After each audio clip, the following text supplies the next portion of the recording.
dalam pertemuan kita kembali di dalam kasih Tuhan. Senang sekali hari ini kita kembali belajar akan kebenaran yang akan memerdekakan setiap kita.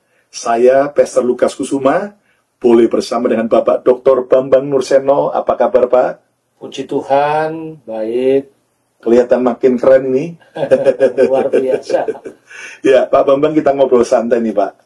Pak, ada video yang sempat viral, di mana ada orang Kristen yang melakukan siara rohani ke Israel, lalu kemudian melakukan jalan salib, dengan mereka memikul salib dengan arak-arakan sambil memuji Tuhan, lalu berpapasan dengan orang-orang Yahudi Ortodok, lalu mereka meludahi.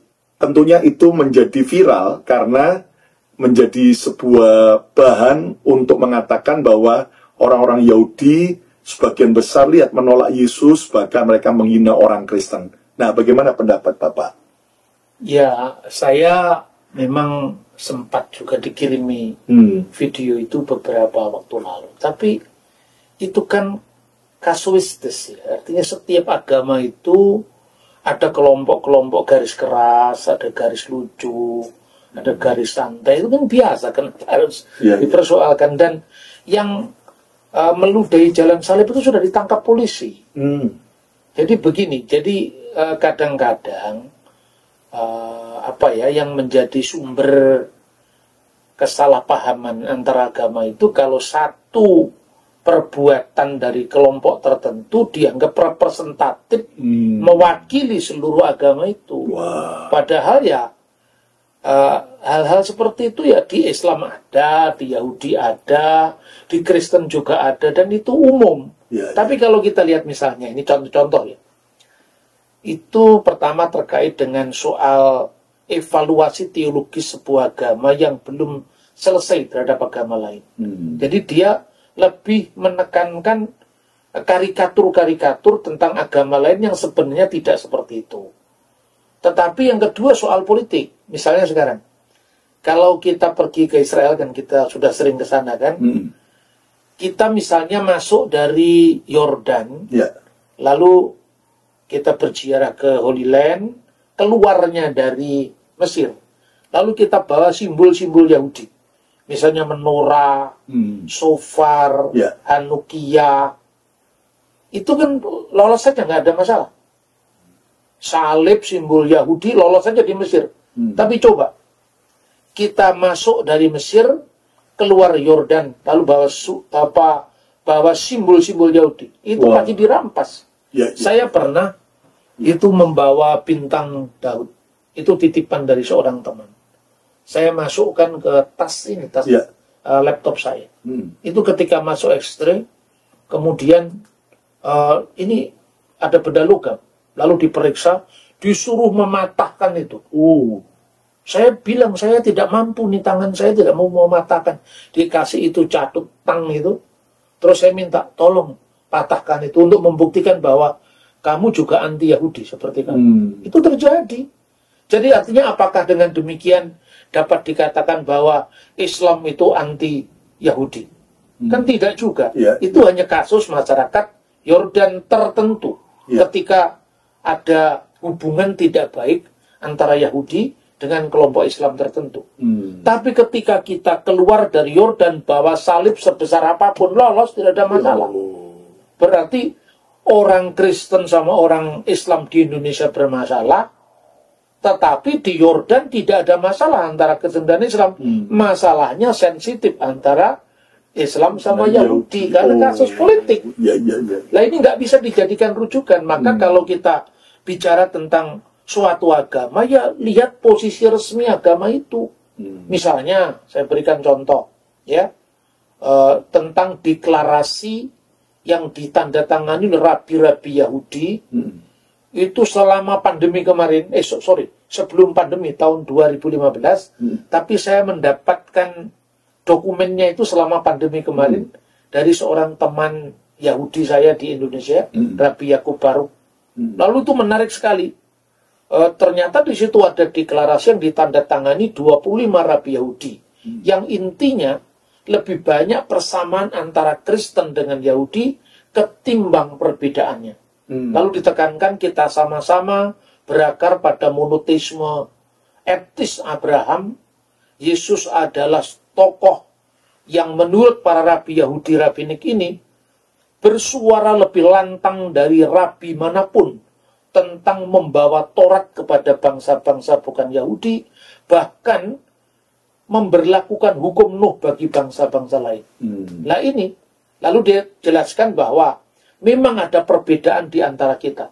Dokumen itu judulnya Melakukan Kehendak Bapa Surga. Wah. Dan kabarnya tahun 2017 itu yang tanda tangan rabi-rabi Yahudi karena mereka menyambut positif Konsili Vatikan II yang membebaskan orang Yahudi dari tuduhan pembunuh Yesus. Karena yang membunuh Yesus yang nandatangani kan orang Saduki, bukan Farisi semua terlibat. Karena Nikodemus, anggota mahkamah agama juga pengikut Yesus. Murid-murid Yesus semuanya Yahudi, 12 murid Yahudi, 70 murid juga Yahudi. Dan ini jarang dilihat oleh orang, hanya melihat kesan sekilas dari sebuah tayangan singkat video orang sedang berludah. Buktinya Yohanes Paulus kedua datang ke tembok ratapan, salibnya besar-besar, diantar sama pejabat Israel, termasuk ada perwakilan rabi di Yerusalem. Ini kasuistis. Jadi oknumnya ya sama dengan kita yang tinggal di Amerika nih. Misalnya ada 2 orang Indonesia yang nyuri ya di tempat kerja misalnya. Lalu kalau sampai semua orang Amerika mengatakan orang Indonesia pencuri, wah, itu urusan dengan sekian ratus juta orang Indonesia, ya kan? Kita kan orang-orang yang tidak mencuri, tapi kada-kada oknum itu. Nah, jadi sebetulnya pemerintah Israel sendiri dengan para pilgrim, termasuk peziarah dari Indonesia, sangat menjamin. Sangat menjamin. Bahkan, gini Pak, kadang-kadang ada yang menuduh, katakan bahwa, oh, ternyata Yahudi dengan Islam itu jauh lebih akrab, lebih dekat daripada Yahudi dengan Kristen. Nah, bagaimana pendapat Bapak? Ya enggak lah. Sekarang persoalan itu ada soal teologis, soal politik juga ada. Coba baca tafsir-tafsir Quran abad lalu. Misalnya tafsir Jalalain. Apa kesannya terhadap Judaisme? Yang disebut al-maghdubi alaihim, orang-orang dilaknat Allah itu, yaitu Yahudi. Itu dalam tafsir-tafsir kitab kuning, misalnya Maroh Lapid, tafsir An-Nawawi, tafsir Jalalain. Lalu walad dolin itu adalah orang Nasrani yang menyimpang sesat dari jalan Islam. Itu kan soal narasi teologis yang dikembangkan dari perspektif tertentu. Jadi kalau kita tanya kepada teman-teman Muslim tradisional itu, Yahudi itu laknatullah. Tapi Kristen itu sesat dari jalan Allah. Ya soal sesat, soal laknat itu kan kesan dari suatu agama terhadap agama lain, dan itu sebetulnya mestinya harus sudah mulai kita ganti dengan bahasa yang lebih sejuk lah. Jadi jangan sesat dan tidak sesat itu kan wilayah forum internum. Tapi dalam forum eksternum ya kita ini memang ya beda kapling atau beda pabrik, beda produk, tidak usah seperti itu. Gereja memberi contoh. Dulu umat Yahudi itu di mata Kristen, khususnya yang di Eropa ya, itu orang Yahudi itu pembunuh Yesus. Orang Yahudi itu adalah pengkhianat. Bahkan ketika Bung Karno, ini menarik gitu. Bung Karno itu kan seorang presiden Indonesia Muslim yang mendapatkan penghargaan dari Paus. Ketika waktu itu Vatikan ini mau melakukan apa istilahnya itu penghapusan stigma tentang Yahudi pengkhianat, Yahudi pembunuh Kristus. Itu justru banyak negara-negara Arab yang waktu itu sedang tegangnya dengan Israel protes sama Vatikan. Supaya kembali Yahudi dianggap pengkhianat, kira-kira seperti itu. Nah, kemudian ketika Bung Karno mendarat ke Kairo, karena semua orang tahu bahwa ketika itu Bung Karno baru mendapatkan penghargaan dari Vatikan. Juara untuk kepentingan Timur Tengah telah tiba. Itu dielulukan Soekarno. Harapannya agar Soekarno bisa menekan, mempengaruhi Vatikan agar mengubah pandangannya. Mereka lupa ini karena politik. Bukankah Quran tidak mengakui penyaliban Yesus? Minimal tafsirnya Quran. wa maqataluhu wa masalabuhu walakin subiyalahum. Padahal mereka tidak membunuhnya, mereka tidak menyalibnya. Melainkan yang disamarkan bagi mereka. Loh, katanya Isa nggak disalib, kok keberatan? Ini politik. Jadi kadang-kadang aspek politik lebih mendominasi daripada pertimbangan teologis yang yang objektif, kira-kira seperti itu. Wow, jadi kita clear ya bahwa sebetulnya kita semua harus belajar untuk bisa menghargai perbedaan, tapi jangan kemudian malah oknum-oknum tertentu malah dijadikan sebagai sesuatu yang kemudian diviralkan untuk menyudutkan bahwa ternyata Yahudi tidak menerima Kristen dan sebagainya. Padahal tidak demikian ya. Tidak demikian. Kita sering bawa rombongan ke Israel. Ya, wah, Israel sangat welcome sekali dengan orang Kristen ya. Iya. Dan juga ada satu yang penting. Yang pertama begini kira-kira. Setiap agama menilai agama orang lain itu adalah urusan privat agama itu. Sebab kenapa sampai Vatikan pernah menstigmakan Yahudi ini sebagai pengkhianat, Yahudi sebagai pembunuh Kristus. Kenapa dalam Islam ada stigma Kristen itu sesat, Yahudi itu maghdubi alaihim, yang dilaknat Allah. Tapi sebenarnya Yahudi sendiri juga mengutuk Kristen, samalah. Jadi agama dulu saling mengutuk karena tidak pernah atau jarang berjumpa. Kutukan pertama yang dilakukan orang Yahudi terhadap Kristen, bukan hanya Kristen sebetulnya, tapi ini Parisi yang menganatema atau mengutuk Saduki, yang dianggap tidak percaya dengan kebangkitan orang mati. Kemudian Parisi mengutuk Eseni, Parisi mengutuk Kristiani. Ini pernah terjadi tahun 90 Masehi. Gereja membalas. Tapi 20 abad kemudian, gereja memasuki pintu dialog yang terbuka terhadap Yahudi. Dan seperti batu, ya lalu ditetesi air terus-menerus, akhirnya bolong juga. Dan cairlah itu, sehingga Yahudi mereaksi itu dengan dokumen yang berjudul melakukan kehendak Bapa Surgawi. Maka sekali lagi, kalau itu ditarik ke ranah teologis, memang Kristen dan Islam ada perbedaan dengan Yahudi. Tapi apa dengan Islam lebih dekat? Enggak juga.